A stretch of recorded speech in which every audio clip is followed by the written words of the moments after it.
the last week of Matipo TV for this term.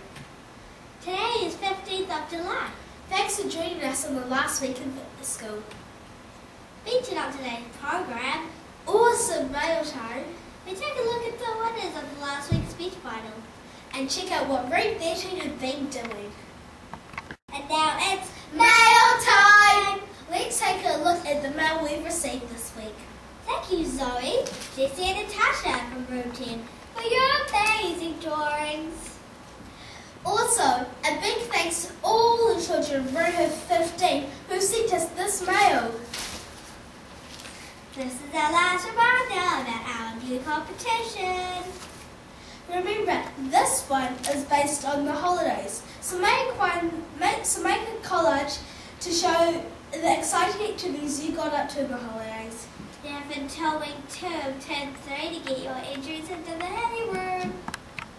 Over the last few weeks, Room 13 have been involved in a very special project with the Auckland Philharmonic Orchestra. Let's take a look at what they've been up to. Our art and music project is based on this picture of the Heartbook Butterfly. Krista and Mammy helped us learn more about the picture so we could make music from the piece of art. We got into small groups and chose a piece of art to practice making music. The next day, Catherine the cellist came to do some workshops with Room 13. In class, each group planned the first stage of their piece of music. The first group composed a piece of music, thinking of their keywords: scribble, contrast, and crash. While the first group was composing their piece of music, the next group was experimenting with their keywords: colour, texture, and scribble. This group's keywords were freedom, scribble, and captivity. They thought it was so fantastic to experiment with their instrument. The last group had an amazing experience composing their music with their keywords: dab, freedom, and crash. Last Friday, we had a school speech finals. All the finalists did an outstanding job. Let's take another look at the winners.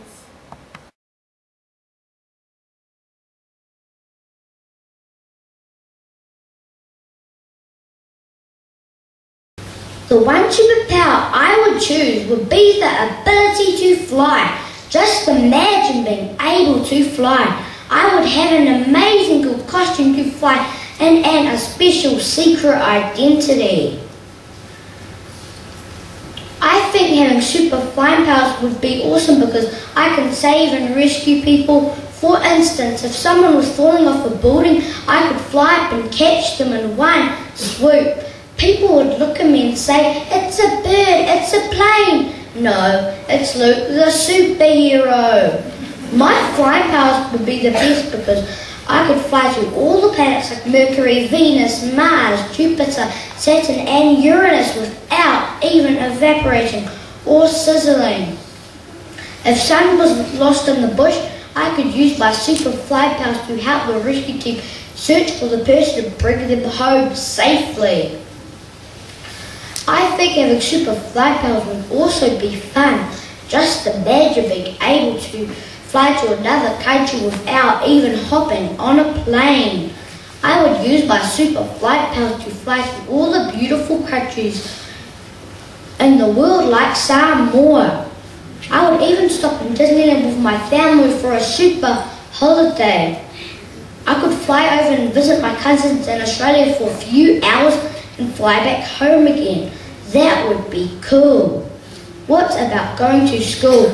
I could use my super flying powers to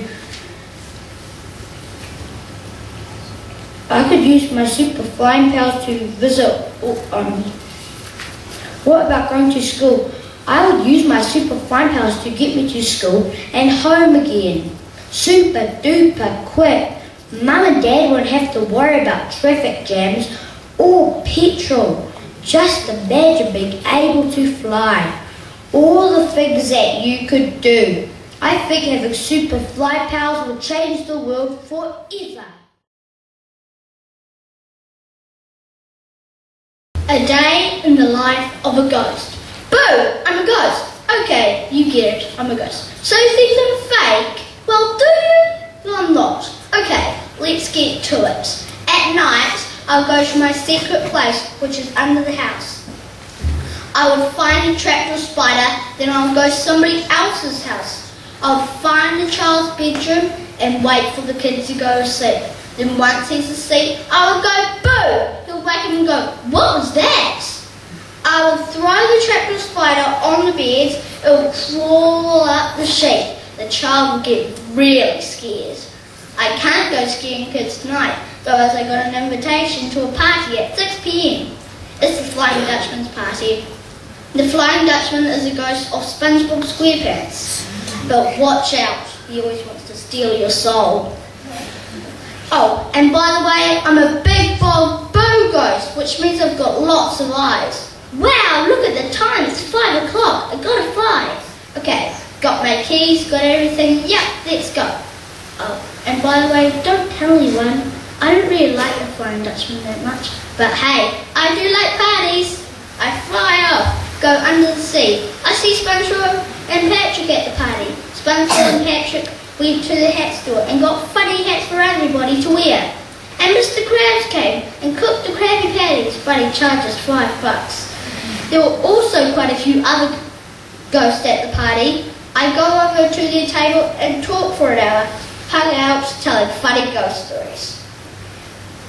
But then suddenly, boom! The whole world explodes. I have to go to Mars to live. That's why there's now life on Mars. So, in conclusion, I would love to be a ghost for a day. It would be the best day of my life. So bye, see you later.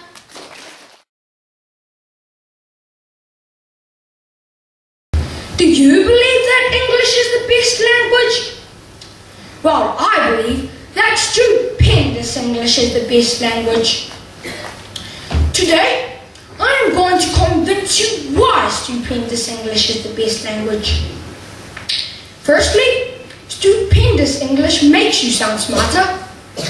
Secondly, it's the most influential language. And to add to that, it has just got lots of words that mean the same, which is absolutely incredible. Firstly, you might think that stupendous English isn't the best language, but isn't it irritating hearing people not speaking stupendous English? Take, for example, my uncle, who can't speak English properly. He was saying a speech the other day, and I couldn't understand a single word that was coming out of his mouth. He was saying, "Thank you, ladies and gentlemen.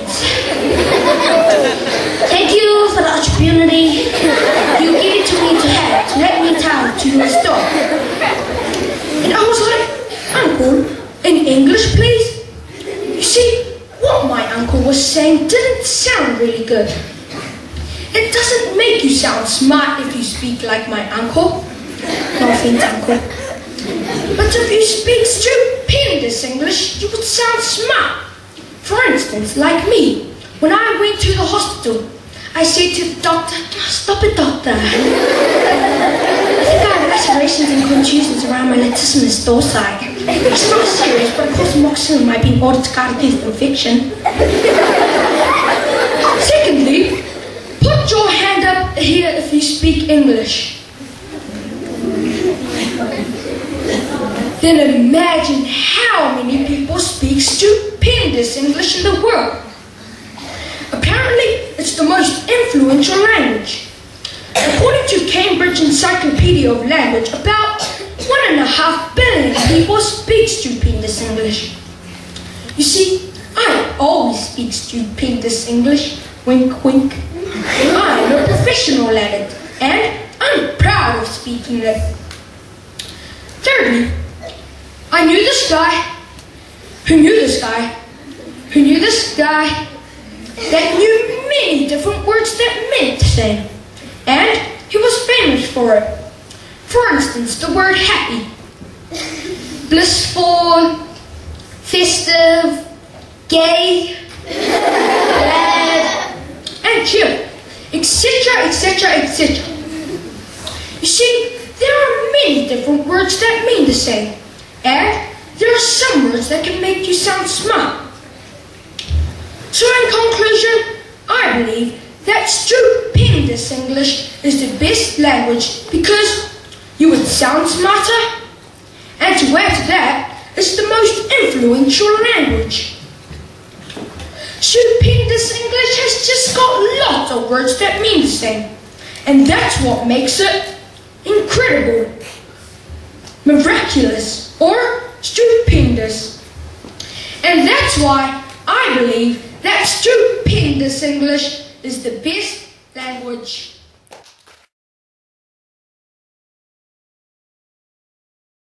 Hi, my name is Alyssa, and today I'll be talking to you about my election policy. I hope you enjoy it. My first point is that many children complain about their schoolwork and how much they have to do. Just look at me for an example. I just hate schoolwork. I always moan and groan when it comes to schoolwork. I especially hate reading and any other subject that includes boringness. One day I was doing my handwriting and it was an awful lot to do. It was 200 million pages long. Now, I bet you're all thinking, what's the 200 million pages long? You must have a crazy teacher. You guessed it, my crazy teacher is Mr. Nemea. Of course. So, this is where I come to the rescue. I'm going to make schoolwork a whole lot shorter. The only schoolwork you have to do is nothing. Absolutely nothing. You heard me right? Nothing. So this means no math, writing, spelling, or anything. Now for my second point. 25 minutes is not long for kids to run around inside and play some sport. My friend Samantha wanted to play outside, and as soon as she stepped out of the door, the bell rang. This is why I'm going to make school playtimes longer. I will also include a 2-hour school cafeteria, which will sell Subway, pies, KFC, and any other food you can think of. So, that means I'm going to make school playtimes an hour and a half long. Isn't that great? More time to play sport. Now for my third point. Homework is a huge problem. There will be no homework in this community. My teacher gave me my homework sheet and it was 201 pages long. I thought it was just ridiculous. I threw it on the ground, stomped out and left. So, there will be no homework. Now for my fourth and last point. I'm going to make school shorter. That's every kid's dream to have school shorter. So, instead of school being 6 hours long, it's going to be 2 hours long. And there is more to that. Instead of school being 5 days a week, it's going to be 3 days a week. This is because you don't have to see your rotten teacher every day. You know the ones that give you punishments when you did something rotten, which you didn't. So, just remember that school will be shorter, no homework, less schoolwork and longer playtimes. So vote for my election policy and I will turn your miserable school lives into happy school times. Thanks for watching this week's Matipo TV. We hope you enjoyed it. Have a fun and safe holiday. See you all again next